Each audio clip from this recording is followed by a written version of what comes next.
Halo, Assalamualaikum warahmatullahi wabarakatuh. Pada hari ini saya ingin sharing tema yang berkaitan dengan bagaimana sih menangani anak yang suka tantrum. Maksudnya tantrum yang dalam hal masih normal.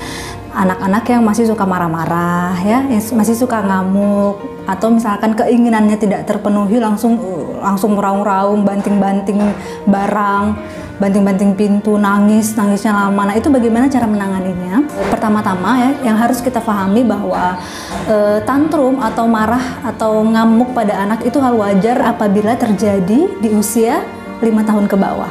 Jadi usia 1 tahun, 2 tahun, 3 tahun itu hal yang sangat wajar. Anak kita sering ngamuk, sering marah-marah kalau misalkan dia menginginkan sesuatu, kemudian kita tidak menuruti, dia biasanya apa? Ngamuk ya, marah-marah gitu. Nah, itu sebenarnya adalah salah satu bentuk komunikasi anak kita, karena di usia 1 tahun sampai 2 tahun biasanya komunikasi anak-anak kita masih belum lancar. Makanya mereka lebih sering melampiaskannya emosinya itu melalui marah-marah, ngamuk, teriak-teriak, lempar-lempar barang. Nah, hal itu hal wajar, tapi kita sebagai orang tua juga harus mewaspadai bagaimana kita bersikap pada saat anak kita marah. Pada saat mereka marah, jangan kita langsung akhirnya menuruti keinginannya. Itu kesalahan pertama yang biasanya sering dilakukan ya, karena kita tidak tega.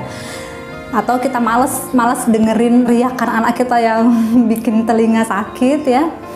Makanya langsung buru-buru dituruti. Nah, itu yang akhirnya anak kita belajar bahwa kalau dia marah, akhirnya dia bisa mendapatkan apa yang dia mau. Itu yang membuat anak akhirnya sering tantrum. Hal ini masih menjadi wajar kalau itu masih terjadi di usia 5 tahun ke bawah. Nah, 4,5 tahun biasanya sudah intensitas anak marah, anak ngamuk, banting-banting barang itu sudah mulai berkurang. Kemudian di 5 tahun biasanya sudah hilang.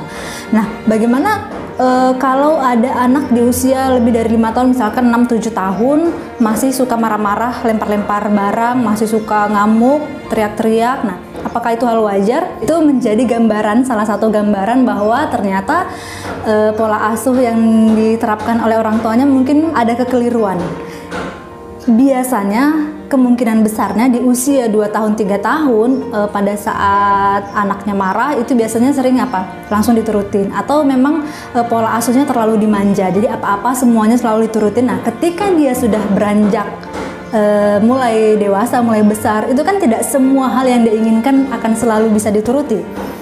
Itu akhirnya yang membuat anak jadi belum siap ketika dia ditolak keinginannya, ketika dia tidak mendapatkan apa yang dia mau, hingga emosinya kurang stabil. Di usia 7 tahun masih marah-marah, masih teriak-teriak, masih lempar-lempar barang. Yang kita inginkan tantrum ini sudah selesai di usia 5 tahun, itu normalnya. Bagaimana sih cara kita menangani ketika anak kita tantrum? Saya punya contoh realnya ya, bagaimana menangani anak kita ketika apa yang dia inginkan tidak kita turuti. Nah, bisa dilihat di video berikut ini ya.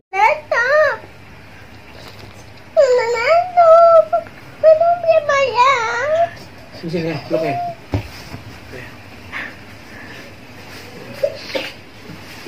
Tapi tadi sudah main laptop. Ada yang sedih nggak dibolehin main laptop. Main apa nak di laptop? Main apa itu? Main YouTube? Yang susah. Main yang susah? Main apa? Tebakan yang ada batunya. Oh, yang ada batunya. Yang batunya itu udah mau habis mas malah.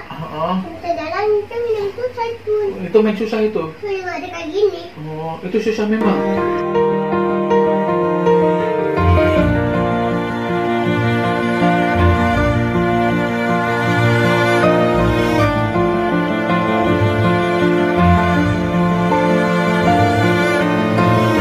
Itu tadi contoh real video bagaimana menangani anak yang menangis-nangis atau marah-marah gitu karena keinginannya tidak dituruti. Jadi sebagai orang tua kuncinya harus tega. Yang pertama harus tega, sabar, kemudian ya harus konsisten. Ketika memang itu dilarang ya itu harus terusnya dilarang. Jangan ketika kita melihat anak kita nangis atau marah-marah pada akhirnya kita jadi luluh, jadi kalah, maksudnya jadi mengalah, ya sudah deh berikan saja. Nah, itu tidak boleh. Seharusnya kita harus bisa konsisten, kemudian juga memang harus tega. Nah, bentuk penolakan ini juga tidak harus dengan kekerasan, tidak harus dengan marah-marah. Kita bisa dengan lemah lembut, dengan pengertian, diajak berdiskusi, diajak memahami perasaan anak kita. Jadi ketika dia ingin sesuatu, misalnya dia ingin permen gitu ya, ingin permen, terus kita tidak ingin memberikannya, jangan langsung melarang dia. Nah itu yang membuat dia akhirnya marah.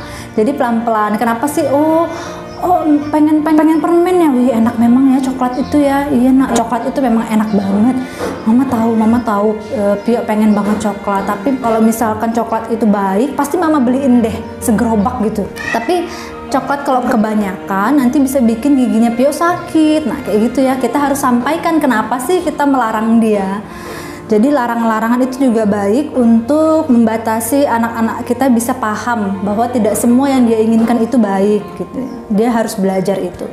Kemudian itu juga bisa membantu anak kita untuk bisa segera selesai tantrumnya di usia 5 tahun. Diharapkan dengan cara itu akhirnya tantrum anak kita selesai. Mudah-mudahan bermanfaat. Sampai bertemu di topik-topik selanjutnya. Assalamualaikum warahmatullahi wabarakatuh.